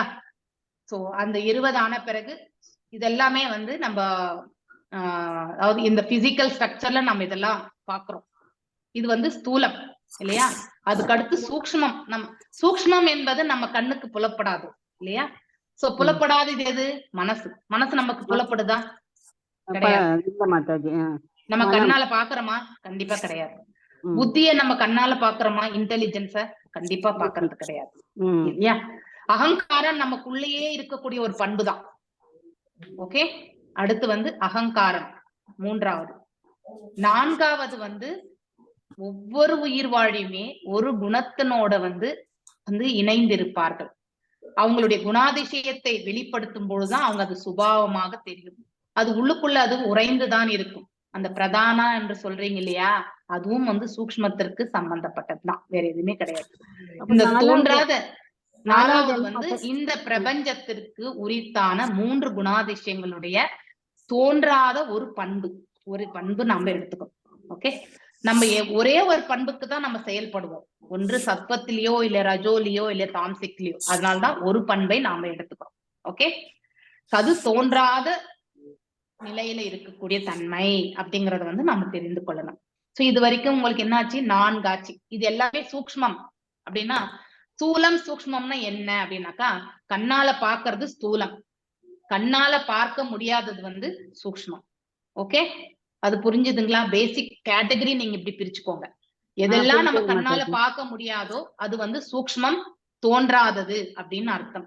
எதெல்லாம் நம்ம கண்ணால பாக்குறதோ அது ஸ்தூலம் அப்படின்னா மேனிஃபெஸ்டட் ஃபார்ம், நம்மளால பார்க்க முடியறதுன்னு அர்த்தம். இப்ப சூரியனை நம்மளால பார்க்க முடியறது இல்லையா? அதனால அது வந்து மேனிஃபெஸ்டட், பாக்குறோம். அது வந்து நமக்கு ஸ்தூலமா நம்ம நினைக்கலாம் இல்லையா? கம்பாரிசனுக்காக, அனாலஜிக்காக சொல்றேன். அது ஸ்தூலம்னு எடுத்துக்காதீங்க டைரக்டா. நம்ம உடல்ல தான் நம்ம இதை ஸ்தூலம்னு சொல்லுவோம். இதுக்குள்ள இருக்கக்கூடிய இந்த சூக்ஷ்ம உடல், அதுக்குள்ள இருக்கக்கூடிய ஆத்மா இல்லையா? சோ இந்த 4 பண்புகளை நீங்க தெரிஞ்சுனீங்க இல்லையா? ஒன்று தோன்றா அருவத்தினுடைய ஒரு பண்பு, அடுத்து வந்து புத்தி, அகங்காரம், மனசு. சோ இதோட உள்ளுக்குள்ள என்ன இருக்கு நமக்கு வந்து ஆத்மா. அந்த ஆத்மாவை இயக்கக்கூடிய பரமாத்மாவும் அதுக்குள்ளதான் இருக்காரு இல்லையா? சோ மொத்தம் 26 பண்புகள். இதுல உங்களுக்கு எந்த டவுட்டும் இல்லைல்ல மாதாஜி? 20 ஆயிடுச்சு மாதாஜி, அப்புறம் 4, 24. ஆமா, அதோட அதுக்குள்ள ஆத்மா ஆத்மா 25. அதை இயக்கக்கூடிய பரமாத்மா. ஓ ஓகே, 26 டோட்டலி 26மா, டோட்டலி 26. ஓகே, ஆனா நம்ம இந்த 2 மட்டும்தான் நித்தியமான ஒன்று. எது? ஆத்மா பரமாத்மா. ஆத்மா பரமாத்மா, அது மட்டும்தான் ஸ்பிரிச்சுவல் என்டிட்டி. மிச்ச எல்லாமே வந்து மெட்டீரியல் தான். இந்த 24மே வந்து மெட்டீரியல். அந்த 2 மட்டும்தான் ஸ்பிரிச்சுவல். ஞாபகம் வச்சுக்கணும் நீங்க. ஓகே, எதுவும் டவுட்ஸ் இல்லல்ல? இது கிளியரா இருக்கா உங்களுக்கு எல்லாருக்குமே? புரியுது மாதாஜி. ஓகே, சரி. Thank you very much. Thank you very much மாதாஜி. எஸ், நியாயம் சொல்றது அறியப்படும் பொருள் அப்படின்னா யார்? பகவான் அறியப்பட வேண்டிய பொருள். அதாவது நம்ம யார பத்தி, எதை பத்தி நம்ம தெரிஞ்சுக்கணும்? ஒவ்வொரு உயிர் வாழையுமே ஒன்றை பத்தி நம்ம கண்டிப்பா தெரிஞ்சுக்கணும். அது எதை பத்தி? அந்த எல்லாம் வல்ல இறைவன் பரம்பொருளை பத்தி தான். தட் இஸ் கால்ட் அஸ் நேயம். அறியப்பட வேண்டிய பொருள் எது என்றால் எல்லாம் வல்ல இறைவன், அவர்தான். ஓகே, சோ நாம வந்து இந்த உடலுக்கு மட்டும்தான், அதாவது செகண்டரி உரிமையாளர் தான். முதன்மை உரிமையாளர் கூட கிடையாது, 2ஆம் உரிமையாளர் இந்த களத்திற்கு நாம இல்லையா? நம்மளை பத்தியும் பகவான் நல்லா தெரியும். உள்ளுக்குள்ள இருந்து எல்லா கணக்கு வழக்கு எல்லாம் இருமைகள் இல்லையா நம்ம எழுதி எழுதி வைக்கிறார். அடுத்த ஜென்மத்துக்கு நம்ம வந்து என்னென்ன பண்ணிருக்கோமோ அது எல்லாமே நமக்கு டிரான்ஸ்போர்ட். இங்க இருந்து நம்ம இன்னொரு உடலுக்கு எடுத்துட்டு போகிறோம் நம்ம இல்லையா? சோ ஞானம், நேயம்.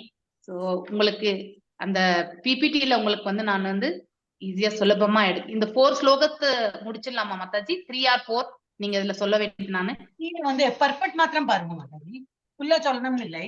Okay okay. எத்தனை ஸ்லோகம்? 4ஆ? தேர்ட் மூணாவது தான். 3 மட்டும் தானா? ஓகே.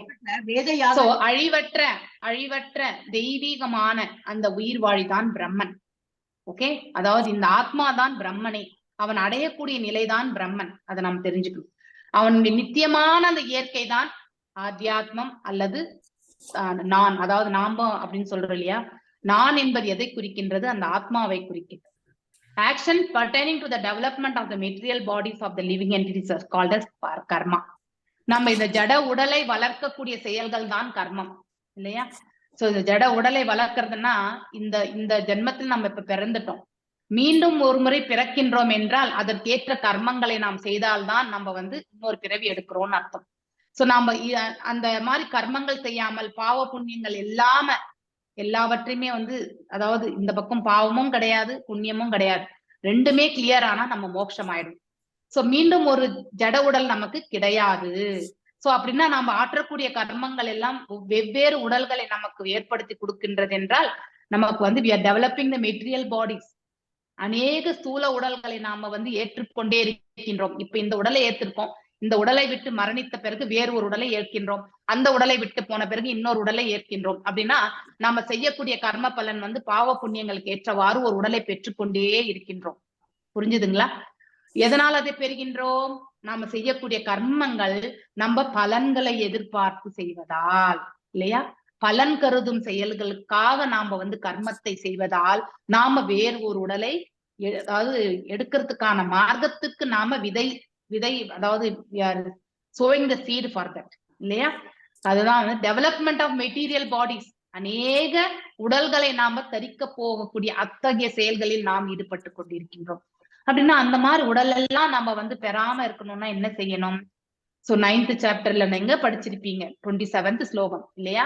எத் கரோஷி எத் அஷ்னாஷி, அதாவது நாம் அர்ஜுனருக்கு சொல்வார் யாரு? பகவான் வந்து, நீ என்னெல்லாம் செய்யறியோ, நீ எதையெல்லாம் உண்கின்றாயோ, நீ எதையெல்லாம் படைக்கின்றாயோ, நீ எந்த தவங்களை கொள்கின்றாயோ, நீ எதையெல்லாம் தானமாக வழங்குகிறாயோ, அனைத்தையும் எனக்காக செய் அப்படின்னு சொல்வார் பகவான். அப்படின்னா அனைத்தையுமே அவருக்காக செய்கின்றோம் என்று எண்ணிக்கொண்டு மனதில் ஆழமாக பதிந்து கொண்டு, எல்லாம் வல்ல இறைவனை, இது எனக்கு நீ கொடுத்திருக்கக்கூடிய கட்டளை இல்லையா? எனக்கு கொடுத்திருக்கக்கூடிய ரெஸ்பான்சிபிலிட்டிஸ், எனக்கு கொடுத்திருக்கக்கூடிய பொறுப்பு. இந்த பொறுப்பை வந்து நான் வந்து செவ்வனே செய்யணும்னா நீ என்னை வழி நடத்துவாயாக அப்படின்னு அவர்கிட்ட நம்ம பிரார்த்தித்து கொண்டு, அந்த பலன்கள் எல்லாம் உன்னையே சேரும் அப்படின்னு நினைச்சுட்டு முழுவதும் அவருக்கு மனதளவுல நம்ம ஃபுல்லா சமர்ப்பிச்சு விட வேண்டும். அப்போ நமக்கு வந்து அந்த கர்ம பலனுக்கும் நமக்கு பந்தப்படுவது கிடையாது. மேலும் வேறு ஒரு ஜட உடலை வளர்க்கக்கூடிய கர்மங்களை நாம் ஏற்றவில்லை என்று பொருள். எதுவரைக்கும் நம்ம இந்த ஞானத்தை நாம மனசுல பதிய வச்சுக்கலையோ அது வரைக்குமே நாம வந்து மீண்டும் ஒரு ஜட உடலை வளர்க்கக்கூடிய கர்மங்களை தான் நாம செய்கின்றோம் இல்லையா? இப்ப ஃபார் எக்ஸாம்பிள் நான் உங்களுக்கு எல்லாரும் இப்ப சொல்லி கொடுத்துட்டு இருக்கேன், இந்த புண்ணியம் எல்லாம் எனக்கு வந்து சேரணும் அப்படின்னு நினைச்சுட்டு நான் இந்த தர்ம காரியத்தை நாம் செய்யும் பொழுது பலனை எதிர்பார்த்தோ இல்லை தட்சணை எதிர்பார்த்தோ நான் செய்தேன் என்றால் கண்டிப்பாக இதுல நான் சொல்லக்கூடிய அனைத்து புண்ணியங்களுக்கும் பாவங்களுக்கும் நான் இன்னொரு உடலை ஏற்கத்தான் வேண்டும். இதுதான் எக்ஸாம்பிள்.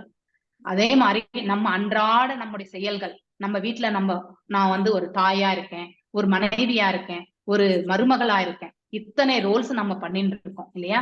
ஆனா அனைத்துமே அன்பு கொண்டு நாம வந்து செயலாற்ற வேண்டும் இல்லையா? அந்த இடத்துல எந்த பிரதிபலனும் எதிர்பார்க்க கூடாது. கணவனுக்கு நாம செய்யக்கூடியது கடமை இல்லையா? அதே மாதிரி நம்ம பிள்ளைகளுக்கு செய்ய வேண்டியது நம்முடைய கடமை. நம்முடைய அதாவது நம்ம வீட்டுல இருக்கக்கூடிய பெரியவாளுக்கு எல்லாம் செய்யக்கூடியது நம்முடைய கடமை அப்படின்னு நினைச்சுண்டு இது எல்லாமே அன்பு கொண்டு நாம் அவர்களுக்கு செய்தோம் என்றால் அதுவே பகவானுக்கு செய்யக்கூடிய திருத்தொண்டு. அவர் எல்லா பலன்களையும் அவரே பார்த்துக்கிட்டோம். இனி நம்ம வெறுமனே நிமித்த மாற்றம் கருவியாக மட்டும் ஆகலாம், போரும். we are only the instruments. அவருடைய கையில நம்ம அதாவது பாத்தீங்கன்னா கைப்பாவைகள் தான். எல்லாம் வல்ல இறைவனுடைய கைகளில் நாம் கைப்பாவைகள் என்பதை உணர்ந்து நாம் ஆற்றக்கூடிய காரியங்களை வந்து பக்குவமாக நம்ம செய்தோம்னு வச்சுக்கோங்களேன், அதுல நம்ம கர்ம பந்தனத்திலிருந்து நாம விடுதலை அடைகின்றோம். வேறு ஒரு உடலை வந்து ஏற்காத ஒரு நிலைக்கு நாம தள்ளப்படுகின்றோம். எது வரைக்கும் நாம கர்ம பலனை எதிர்பார்க்கின்றோமோ அது வரைக்கும் நாம கட்டுண்ட நிலையில் இருந்து கொண்டு வேறு ஒரு ஜட உடலை வளர்க்கறதுக்கான கர்மங்களை செய்து மீண்டும் பிறவியை நாம ஏற்போம். ஓகே, புரிஞ்சுதுங்களா? கர்மா என்றால் என்னன்னு புரியுது மாதாஜி. ஆனா அது பண்ணும்போது உடனே ஞாபகம் இருக்க மாட்டேங்குது மாதாஜி. அது பண்ணிட்டு கோவப்பட்டு அதுக்கப்புறம் ஞாபகம் வருது மாச்சே. இப்போ இப்படி சொல்லிட்டாங்களே நம்ம இப்படி தப்பு பண்ணிட்டுமே அப்படின்னா என்ன மாதாஜி பண்ற? ஒரு டைம்ல அந்த மாதிரி அட்லீஸ்ட் நீங்க உணர்றீங்க இல்லையா? உணர்றீங்க. சில பேருக்கு அது நாம செய்ததே தவறு என்றே தெரியாமல் வாழ்ந்து கொண்டிருக்கோம். நிறைய பிராக்டிஸ் பண்ணும் போல இருக்கு மாதாஜி. இது பண்றதுக்கு நிறைய நாள் பிராக்டிஸ் இருந்தாதான் வரும் போல இருக்கு. நிறைய நாளும் கிடையாது, எப்ப பகவான் உங்களுக்கு கொடுப்பார். நாளைக்கு அடுத்த நிமிஷம் கூட உங்களுக்கு அந்த நிலையை அடையலாம். இல்ல ஒன்னும் ஒரு 4-5 வருஷம் கழிச்சு கூட நீங்க அந்த நிலையை அடையலாம். உங்களுடைய பிராக்டிஸ்ல பக்குவத்தை எடுத்துட்டு வாங்க. நிறைய வால்யூமா பண்ணணும்னு நினைக்காது. நீங்க சிறிது செய்தாலும் அதுல வந்து லயித்து செய்ய வேண்டும். அதுல உணர்வு பூர்வமாக இருந்து கொண்டு செய்ய வேண்டும். இப்ப நாம ஜபங்கள் சொல்றீங்கன்னா பகவானுடைய நாமத்தை நீங்க செவி வழியாக கேட்டு உங்க ஹிருதயத்துல போய் அடையணும்.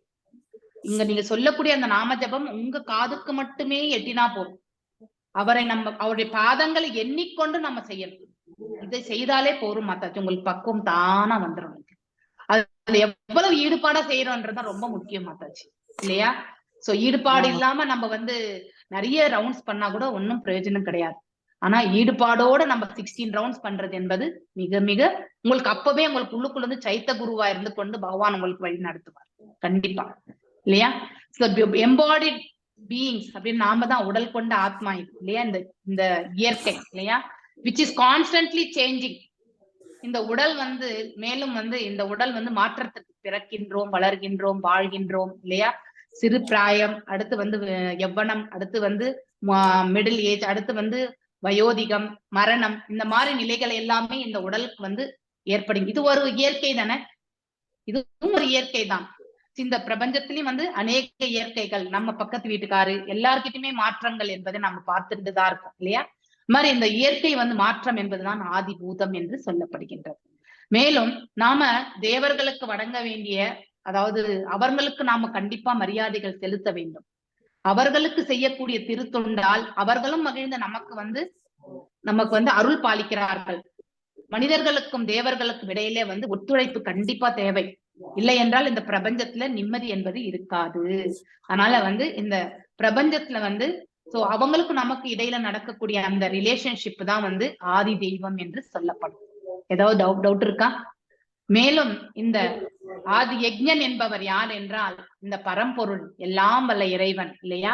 அவன் நம்ம ஹிருதயத்துல இருந்து கொண்டு அதாவது நாம எம்பாடிட் அப்படின்னா இந்த உடல் கொண்ட ஆத்மாவில் வந்து ஆத்மாவை இயக்கி கொண்டிருப்பவர் இல்லையா?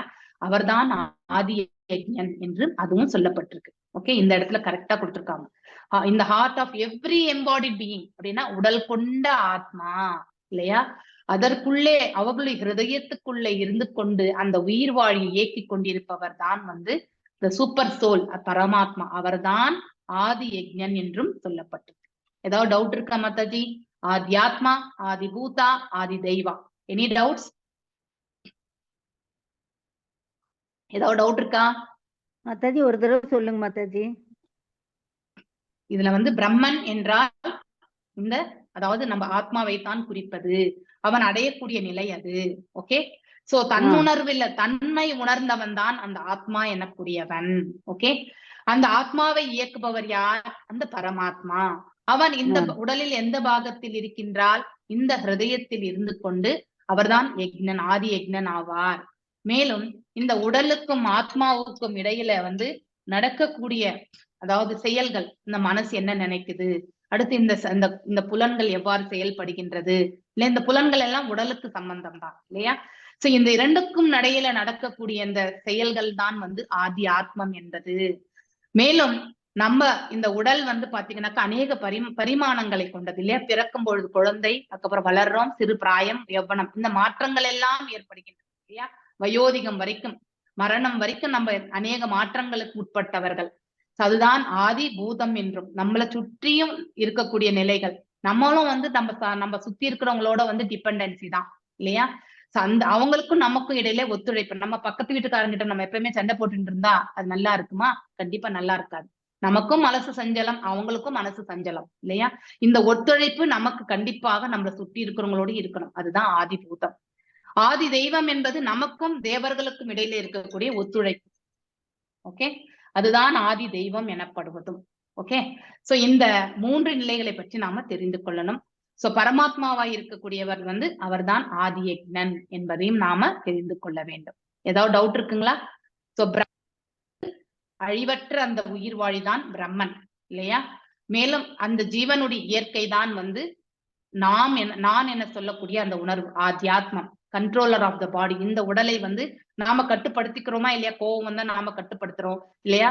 அதுக்கப்புறம் வந்து துக்கம் வந்தாலும் கட்டுப்படுத்துறோம், சந்தோஷம் வந்தாலும் எவ்வளவு சந்தோஷப்படணுமோ அதுவும் நாம கட்டுப்படுத்துறோம். இது எல்லாமே வந்து அந்த செயல்கள் எல்லாமே வந்து ஆத்யாத்மம் எனப்படுவது. இரண்டுக்குமே, உடலுக்கும் ஆத்மாவுக்கு இடையில நடக்கக்கூடிய இந்த செயல்பாடுகள் தான் வந்து ஆத்யாத்மம் எனப்படுவது.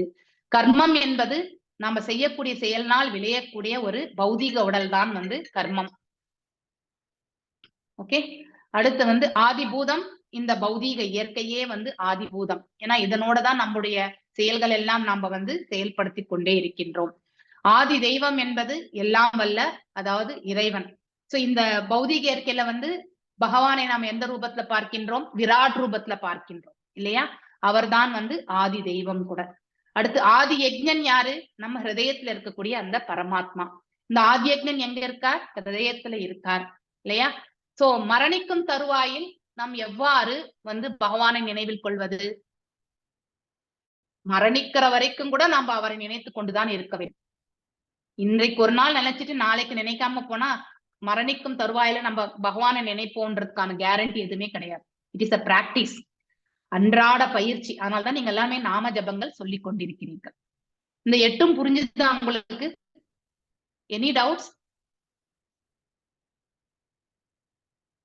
இந்த 8ம் புரிந்ததா உங்களுக்கு? யாராவது அன்மியூட் பண்ணி பேசணும். புரிஞ்சது மாதாஜி. ஓகே. சோ இதுதான் இத வந்து மாதாஜி கேட்டது வந்து இந்த 8வது சாப்டர்ல இதுதான் அவங்க கேட்டது. ஓகே. அதுக்கப்புறம் இருக்கிறதெல்லாம் சாதாரணமா உங்களுக்கு ஈஸியா தெரிஞ்சுக்கலாம். இதை மட்டும் நீங்க தெரிஞ்சிருந்தாலே போறோம். ஓகே. அடுத்து உங்களுக்கு மாதாஜி வந்து எதுல எடுக்கிறாங்க அத கொஞ்சம் ஷேர் பண்ணுங்க மாதாஜி. நீங்க சொன்ன மாதிரி என்னோடது நான் உங்களுக்கு ஷேர் பண்றேன் மாதாஜி. தேங்க்யூ மாதாஜி. ஹரே கிருஷ்ணா மாதாஜி. ஹரே கிருஷ்ணா. ஆனா அப்ப நான் வந்து தமிழ் வந்து ஒரு 30 ஆயிடுத்து நான் வந்து தமிழ் படிச்சு வாசிச்சு கூட அந்த ஆரம்பத்துல எடுத்தப்போ சென்டென்ஸ் ஏதாவது ஸ்பெல்லிங் மிஸ்டேக்ஸ் கூட இருக்கலாம். ஏன்னா தமிழ் ஒரே ஒரு சப்ஜெக்ட் தான் நானு. அதனால ஏதாவது தவறு இருந்தாலும் என்னை மன்னிச்சுக்கோங்க. நீங்க அதை கரெக்டா நீங்க எழுதி குறிச்சு வச்சுக்கோங்க. Okay. Hare Krishna. Okay Mataji. Hare Krishna. Okay. படிச்சதெல்லாம் இங்கிலீஷ் மீடியம் தான். தமிழ்நாட்டுல பிறந்து வந்ததாங்க பேச தமிழ் வரும். ஆனா எழுதும் பொழுது அப்போ ஒரு 30 ஆண்டு ஆயிடுச்சு. நான் இன்ஜினியரிங் முடிச்சு காலேஜ் வந்து வேலைக்கு வந்து ஒரு 25 வருஷம் அதாவது வேலை செஞ்சதுனால தமிழுக்கு எனக்கு சம்பந்தமே இல்லாம போயிடுச்சு எழுதும் பொழுது. அதனால ஃபர்ஸ்ட் எழுதும் பொழுது அந்த மாதிரி இருந்தது. அதாவது பிழை இருந்தால் என்னை மன்னித்துக் கொள்ளுங்கள். அடுத்து இந்த இதுல வந்து உங்களுக்கு ஆல்ரெடி பண்புகளை பற்றி சொல்லிட்டேன். பிரம்மபுச்சம் பத்தி உங்களுக்கு சொல்லியிருக்கேன். பரமாத்மா நிலைகள் எங்கெங்க இருக்கு இந்த உடல்லன்றதையும் உங்களுக்கு நான் சொல்லியிருக்கேன். இந்த 6 கேள்விகள் பிரகிருதி, கஷேத்திரம், கஷேத்ரஜ்ஞம், ஞானம், ஞேயம். பிரகிருத்தின்னா இந்த பௌதிக இயற்கை தான் வந்து பிரகிருதி. இது அபரா பிரகிருதி. மேல வந்து நித்தியமா இருக்கிறது வந்து பரா பிரகிருதி. பரா என்றாலே நித்தியம் என்று பொருள். ஓகே. அபரா என்பது அதுக்கு போட்டோம்னாக்கா சமஸ்கிருதத்துல முன்னாடி போட்டா இல்லை என்று பொருள் இல்லையா. நித்தியமற்றது அப்படின்னா இது தற்காலிகமானது அப்படிங்கிறது பொருள். கஷேத்திரம் என்பது நம்ம இந்த ஜீவனுடைய உடலுக்கு சொல்றது. இந்த உடல்ல இருக்கக்கூடிய அந்த ஜீவாத்மா தான் வந்து கஷேத்ரஜ்ஞன். பகவான் அனைத்து உடல்களுக்குமே கஷேத்ரஜ்ஞன். அவர் வந்து எல்லாரும். ஞானம் என்பது இந்த உடல், ஆன்மாவு மற்றும் பரமாத்மா இந்த 3க்கும் இடையில இருக்கக்கூடிய செயல்பாடுகள் தான் வந்து அதாவது ஞானம். இந்த 3த்தை பத்தி நம்ம தெரிஞ்சுக்கிறது. ஃபார் எக்ஸாம்பிள் இந்த உடல்ல வந்து புலன்கள் இருக்கு. 10 புலன்களின் செயல்கள் இருக்கு.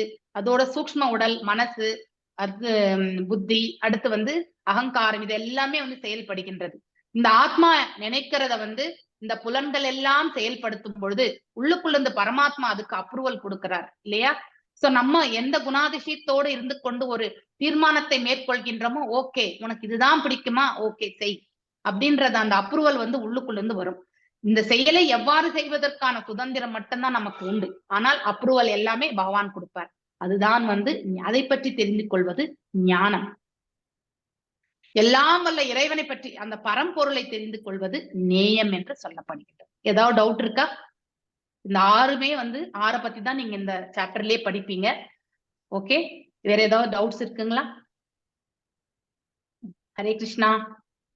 ஹரே கிருஷ்ணா. மத்த பிரகிருத்தினா என்ன மாதாஜி? இந்த பிரகிருத்தினா இந்த பிரபஞ்சம், நாம வாழ்ந்து கொண்டிருக்கக்கூடிய இந்த பிரபஞ்சம் ஒரு அண்டம்னு எடுத்துக்கோங்களேன். இந்த 14 லோகங்களே வந்து இந்த இடத்துல பிரகிருதி அப்படின்னு தான் பொருள். ஓகே. சோ இந்த பௌதிக இயற்கையே வந்து பிரகிருதி. அதாவது அதுல 2 இயற்கை சொல்லலாம். இயற்கை இதுல வந்து பரா பிரகிருதி, அபரா பிரகிருதி இருக்கு. பரா என்றால் அது எப்பவுமே அழியாது. அபரா என்பது மாற்றம். பகவானுடைய அதாவது படைக்கும் பொழுது இந்த அண்டங்கள் வந்து அவருடைய சுவாசத்திலிருந்து வெளியே வரும். சோ அதனை ரட்சிக்கவும் செய்கிறார்.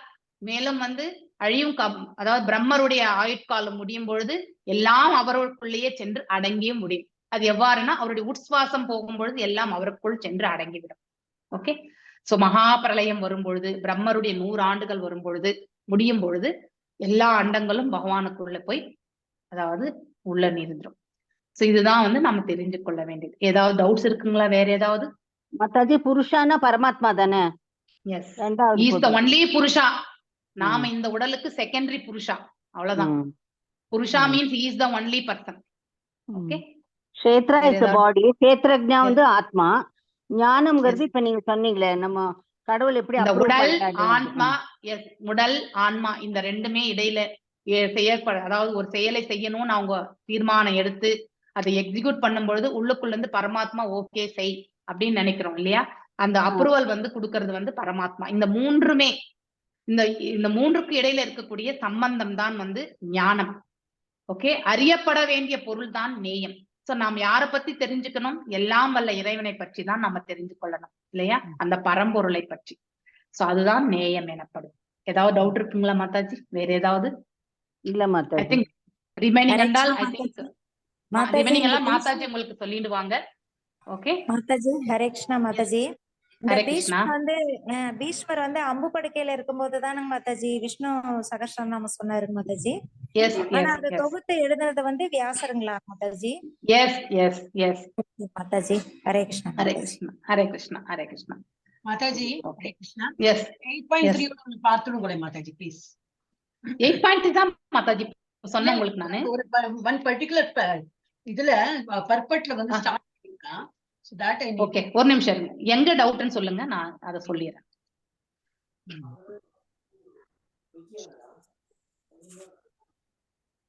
வேத யாகத்தின் வழிமுறை சாந்தோக்கிய உபநிஷத்தில் விளக்கப்பட்டுள்ளது.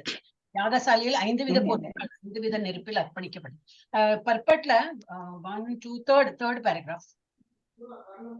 Chandoya Upanishad describe the Vedic sacrificial process. Okay, in the sacrificial altar, 5 kinds of offerings are made into 5 kinds of fire. The 5 kinds of fire are convinced as the heavenly planets, cloud, earth, man, women, and 5 kinds of sacrificial offerings are faith, enjoyer on the moon, rain, grains, and cements. உங்களுக்கு இந்த யாக சக்கரம் சொன்னேன்ல மாதாஜி, அதனோட சம்பந்தப்பட்டதுதான் இது actually. Okay, so யாகம் என்பது அதாவது நம்ம இதை நான் வேணா ஒரு வாட்டி நான் உங்களுக்கு வேற விதமா எக்ஸ்பிளைன் பண்றேன். நான் இப்போ I am leaving out of station. இது ஒண்ணுதான் உங்களுக்கு டவுட் இல்லைங்களா? இப்போ மிச்சம் எல்லாம் ஓகேங்களா மாதாஜி? பாக்கி உள்ளதெல்லாம் ஒன்லி இது எனக்கு புரியவே இல்லை மாதாஜி. நான் ரெஃபர் பண்ணி நான் எனக்கு இது தெரியும், பட் இப்போ நான் அர்ஜென்ட்டா இதை வந்து எக்ஸ்பிளைன் பண்ண முடியாது. மேபி நாளைக்கு சாயங்காலம் நான் சீக்கிரமா ஊர்ல இருந்து வந்தாலும் உங்களுக்கு நான் கண்டிப்பா இதை பத்தி நான் 4:30 அப்படி வந்தேன்னா கண்டிப்பா நான் ஜாயின் பண்ணி சொல்றேன். ஏன்னா அது அட்லீஸ்ட் ஒரு 10-15 மினிட்ஸ் என்ன ஆகும். ஓகே, சோ அதை நான் இது ஒண்ணு மட்டும் உங்களுக்கு நான் அப்புறமா சொல்றேன். Okay, I will get it actually. Thank you so much Mataji. இது எஸ் நம்ம இந்த 5 kinds of fire நம்ம மோஸ்ட்லி இந்த 5th சாப்டர்ல கூட நம்ம வந்து சிலது எல்லாமே வந்து படிச்சிருக்கோம். நம்ம இதுல இந்த கர்ம யோகத்திலேயே கூட வருது. அது நான் உங்களுக்கு சொல்றேன். Okay okay okay. Hare Krishna. நீங்க அப்படியே ஹரே கிருஷ்ணா அப்படியே கண்டினியூ பண்ணிக்கோங்க மாதாஜி. நீங்க ஹரே ஹரே கிருஷ்ணா கிருஷ்ணா. மாதாஜி. எல்லாருக்கும் ஹரே கிருஷ்ணா. மாதாஜி, ரொம்ப நல்லது மாதாஜி. ஐ எம் லீவிங் நவ் மாதாஜி. நான் வந்த பிறகு உங்களுக்கு